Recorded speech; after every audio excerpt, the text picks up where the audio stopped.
Setting the Table, The Transforming Power of Hospitality in Business by Danny Meyer. Picture this scene. It's a packed Friday night in New York City. The restaurant's alive with energy, plates clattering, conversations buzzing. You're the owner, juggling 1,000 things at once when you spot him. A drunk customer weaving through the dining room, bellowing about wanting a baked potato. After a brutally long day, something inside you just snaps. You confront him. He gets in your face. You get in his. Before you know it, you're literally dancing chest to chest across the dining room floor, and as you reach the front door, his fist comes flying at your jaw. So what happens next? If you're a young Danny Meyer, you punch him back. Hard.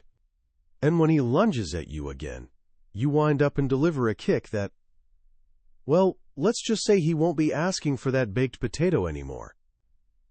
Now, this isn't exactly the heartwarming tale you'd expect from a book about hospitality, right? It's raw, messy, and painfully human. And that's precisely what makes Setting the Table by Danny Meyer so captivating. This isn't some polished corporate playbook written from a corner office. It's a story forged in the crucible of real experience, full of spectacular failures, hard-won victories, and profound insights earned in one of the world's most unforgiving industries. Danny Meyer created Union Square Hospitality Group, the powerhouse behind some of New York's most iconic restaurants, Union Square Cafe, Gramercy Tavern, and the global sensation Shake Shack. But here's the thing. This book isn't about fancy recipes or interior design. It's about a revolutionary idea that transformed an entire industry and has the power to transform your life too. The idea? That business, and really life itself, isn't about what you sell. It's about how you make people feel. Over the next while, I'm going to share the secret philosophy that enabled a young man, haunted by his father's business disasters, to build an empire founded on trust and loyalty. You'll discover the critical difference between service and hospitality, a distinction so powerful it'll change how you view every interaction. You'll learn about the 51% solution for building exceptional teams and a brilliantly simple management approach called constant, gentle pressure. By the time we're done, you won't just understand Danny Meyer's success, you'll have the keys to a more generous, effective, and fulfilling way of moving through the world. So grab a seat, and let's set the table. Danny Meyer's story doesn't begin with a brilliant business plan or a flash of entrepreneurial genius. It starts with something more fundamental, an almost instinctual fascination with food, and the stories woven around it. Growing up in St. Louis, young Danny was endlessly curious. He'd trade sandwiches at lunch, not because the other kids had better food, but because each lunch was a window into someone else's world. Was their family a Miracle Whip household, or did they swear by Hellmann's? For Danny, these weren't trivial details. They were clues to culture, tradition, and what made families tick. But this love affair with food played out against a darker backdrop of financial anxiety. Danny had 3 powerful male role models, each representing a radically different approach to business. There was his maternal grandfather, Irving Harris, an analytical, disciplined titan who built a fortune through smart bets on people and systems. Then there was his father, Morton Meyer, brilliant, magnetic, and tragically flawed. Morty was a riverboat gambler, brimming with incredible ideas, but lacking the discipline to execute them. He built a thriving travel agency, only to watch it crumble into bankruptcy. He dove headfirst into the hotel business in Italy, only to have it drain him financially and emotionally. Twice during Danny's childhood, he watched his hero, his father, have to sit the family down and confess that he'd failed. Those scars ran deep. Danny developed an intense fear of repeating his father's mistakes, especially the cardinal sin of expanding too fast. He became cautious, risk-averse, determined to build something lasting. As a young man, he drifted. He'd worked as a salesman, but knew that catching shoplifters wasn't his calling. He was on the verge of taking the law school entrance exam, preparing for a political career he didn't actually want. The night before the test, over dinner with his aunt and uncle, he confessed his uncertainty. His uncle looked at him, exasperated, and said something that changed everything. "Why don't you just do what you've been thinking about your whole life? Since you were a kid, all you've ever talked about is food and restaurants. Why don't you just open a restaurant?" The words hit him like lightning. The next morning, he took the test completely relaxed, then never applied to a single law school. He was off and running. But Danny knew he couldn't be his father. He needed a different foundation. That foundation came from family trips to Europe, where they'd stay in small, family-run inns. The welcome felt warm and loving, the food exceptional. It was during those trips that he had a revelation that would shape his entire career. The hug that came with the food made it taste even better. This simple insight became the bedrock of his business philosophy. He came to understand there's a massive difference between service and hospitality, and this might be the most important distinction in the entire book. Service, he explains, is the technical delivery of a product. It's a monologue. It's getting the right food to the right person at the right temperature at the right time. It's efficient, correct, and can be executed flawlessly without an ounce of soul. Hospitality, on the other hand, is a dialogue. It's about how the delivery of that product makes someone feel. It's about making people sense that you're on their side. Meyer distills it beautifully, using two simple prepositions: for and to. Hospitality is present when something happens for you. It vanishes when something happens to you. Think about it. When a host rushes you to your table, that table is happening to you. When a host walks with you, engages you warmly, makes you feel welcomed, that table is happening for you. Armed with his philosophy, he opened Union Square Cafe in 1985 in a rundown, forgotten corner of New York City. The early days were chaotic. The kitchen was cramped, the menu overambitious, and on opening night, 2 parties walked out because their food never materialized. Danny was obsessed with filling every seat, but his desperation for volume created kitchen logjams that brought service to a grinding halt. He was making 1,000 mistakes a day. But learning to handle those mistakes became his gateway to mastery. He tells a story about meeting Stanley Marcus, founder of Neiman Marcus. Danny was confessing his terror, convinced that opening his second restaurant was the worst decision he'd ever made. Stanley looked at him and said something profound: "The road to success is paved with mistakes well handled." That became another pillar of Meyer's philosophy. Mistakes are inevitable. Perfection isn't the goal.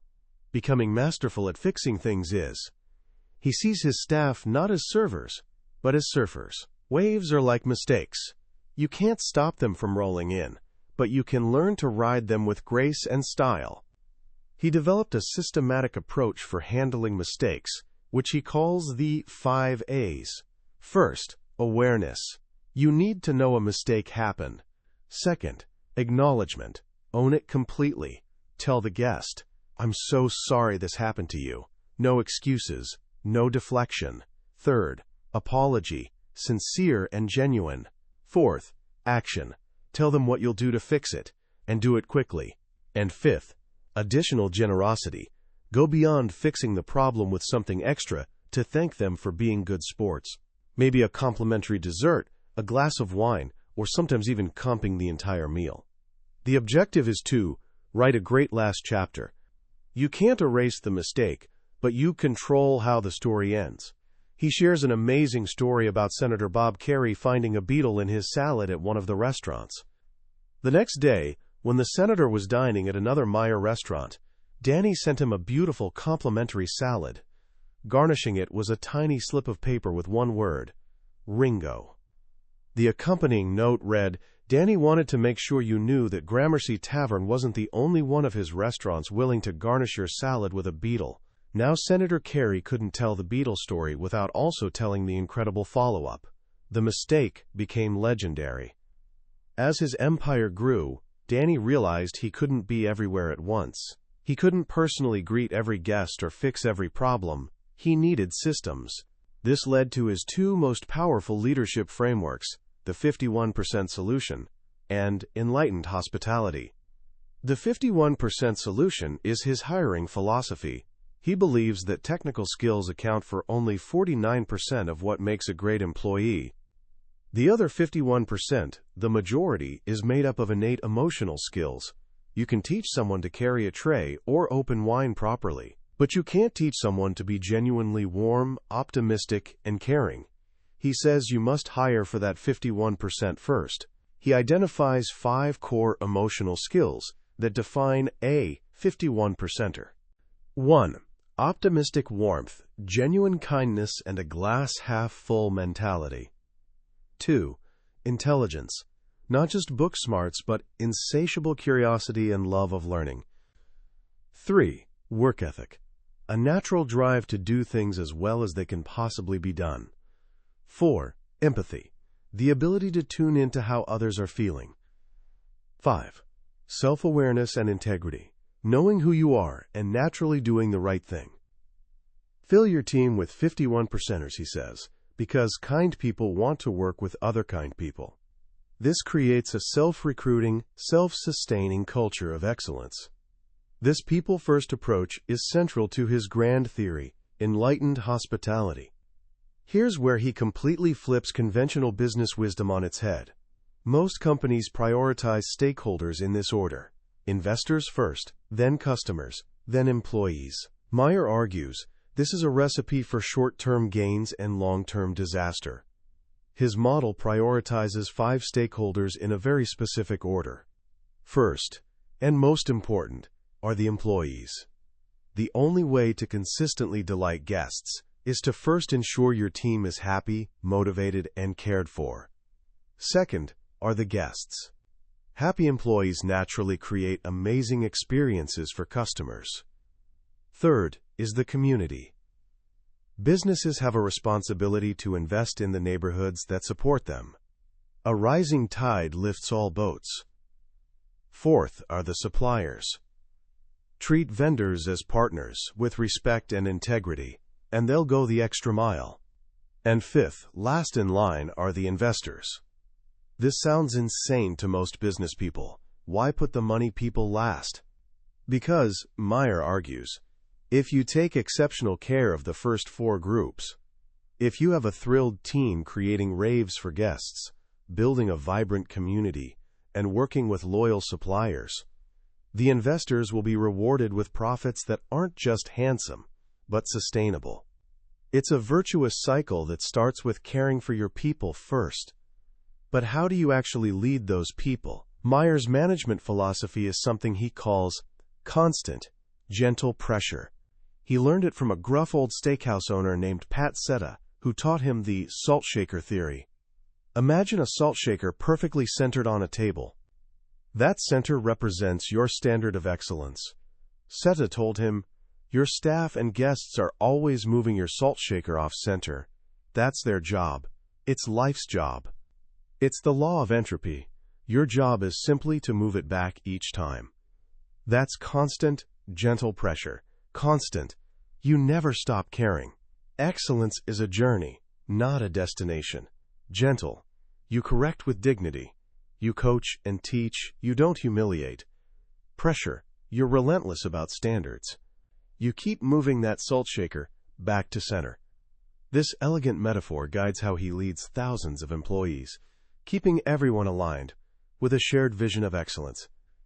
To gather the information needed to apply this pressure, Meyer uses a technique he calls turning over the rocks. He learned it from a fly fishing guide who explained that to know which fly to use, you need to turn over rocks in the stream to see what insects are actually hatching. For Meyer, the dining room is his stream. He's constantly turning over rocks, hunting for details, a guest checking their watch, an untouched dish, a curious expression. Each detail is a dot of information. His motto for managers is A, B, C, D. Always be collecting dots. The more dots you collect, the more meaningful connections you can make. He tells an incredible story about a late-night dinner party with famous journalists, including Tom Brokaw and Johnny Apple. Around 1 a.m., Meyer joked that if they stayed much longer, he'd have to serve scrambled eggs. Johnny Apple replied, "But I bet you've never had eggs, Daffodil." Meyer had no clue what that was. But instead of letting the moment pass, he saw it as a dot. He told his team, "Go online, figure out what eggs daffodil are, and get a bowl on that table by 2 o'clock." They found a vague description, and the chef improvised something beautiful. When the eggs arrived in a copper pot, the table was stunned. Years later, Tom Brokaw was still telling that story. They didn't just serve a meal. They created a legend by collecting and connecting a dot. This relentless drive to create legends is powered by a question Meyer asks before launching any venture. Who ever wrote the rule? Who ever wrote the rule that fine dining has to be stuffy and formal? That led to Gramercy Tavern, a rustic tavern with 3-star food. Who ever wrote the rule that you can't create a classic burger stand in New York City where nobody drives? That led to Shake Shack. This question is his innovation engine. It's about taking something familiar, putting it in fresh context, challenging the status quo, and adding something new to the conversation. From a single chaotic restaurant born from a young man's fear and passion, Danny Meyer built an empire. But it's an empire constructed not on spreadsheets and cost-cutting, but on hugs and salt shakers, on 5As and 51%ers. It's a testament to a simple, radical belief that in business, as in life, the greatest success comes from putting other people first. When you finish a book like Setting the Table, you realize you haven't just absorbed business advice. You've been handed a blueprint for a better way of moving through the world.